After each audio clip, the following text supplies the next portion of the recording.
Derbyshire County Council and Weston.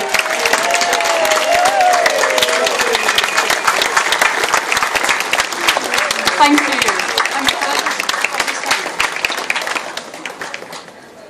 Probably the shortest leader of Derbyshire County Council.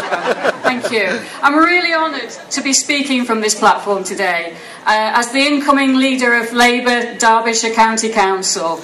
And I'm honoured to be and proud to be the first woman leader of a long-standing institution which is Derbyshire County Council. And I can tell you today you're the first people to know this, but the announcement tomorrow will show you that the cabinet that I'm appointing will be a gender-balanced cabinet, 50% men, 50% women.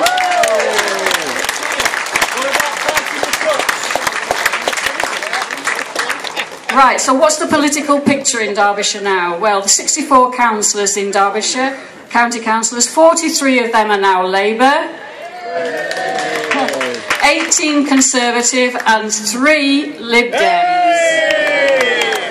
Labour have 2/3 of the seats. We have a majority of 22. We've got a majority that is bigger than the total of the combined opposition. That gives us a really powerful mandate, and for that I would like to thank everybody who worked hard for that campaign and that victory, for everybody who voted for us and put their confidence and trust in us. Bear in mind as well, given what I've just said about the numbers, that we were fighting on new boundaries. We were fighting on county boundaries that have been drawn up by the Tories themselves. Even on their own boundaries, we whipped them.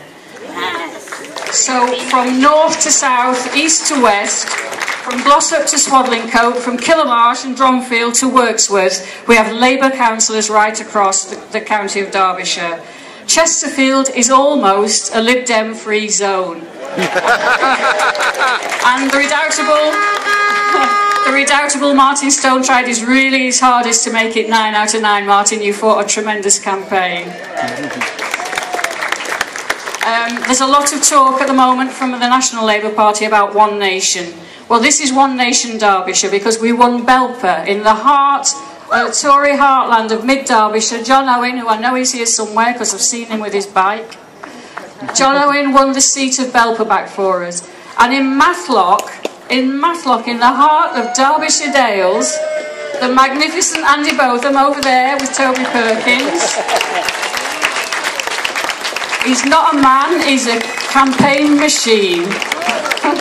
And he took the seat of Matlock. We haven't had a Labour county councillor in Matlock for over 50 years, so well done, Andy. No pressure, mate, but well done. So let's just remind ourselves of what the Tories did when they ran the county council, some of the things they did and tried to do. You'll remember the 2 very bad winters we had in 2010.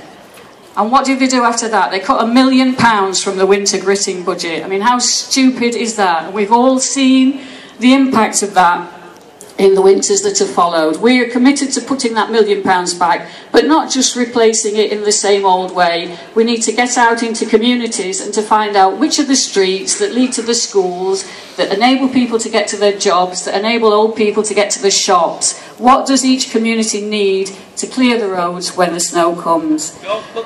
They also pledged in 2009 that they would make roads a high priority, and then every year for 4 years they cut the road maintenance budget. £5.2 million taken out of road maintenance, and we can all see the impacts of that. We're not talking potholes, we're talking craters in our roads, and it's shameful. Then at the last minute, 8 weeks before the election, they suddenly woke up and thought, this is a problem for us. And they threw £824,000 into an emergency road repairing scheme. But somewhere in this universe there are forces that are in our favour, because straight away after that we had the snow and they couldn't spend that money. So there is still some money there for us to target the roads that need to be mended.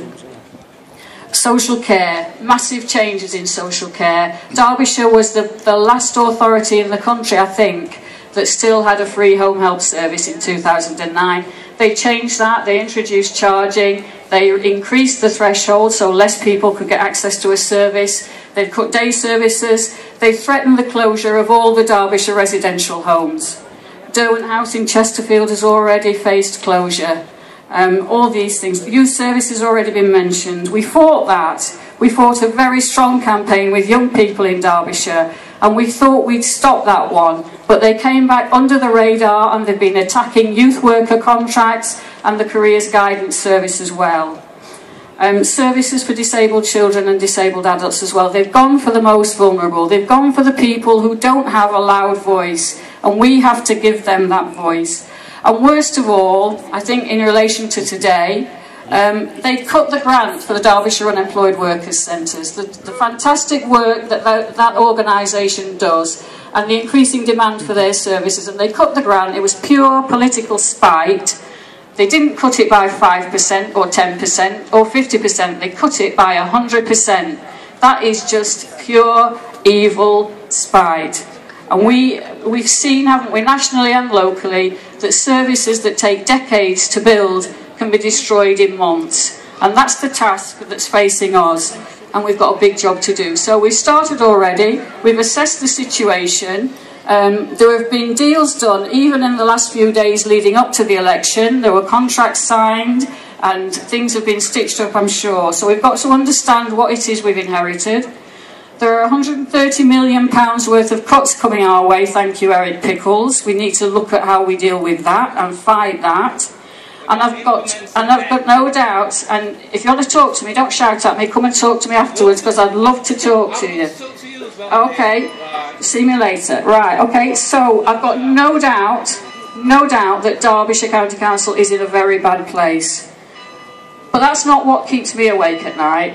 What keeps me awake at night is the mother of the 15-year-old boy with autism who contacted me the other week, who told me about the way services have been cut for her son and her family, that they're struggling now and their world feels like it's closing in on them.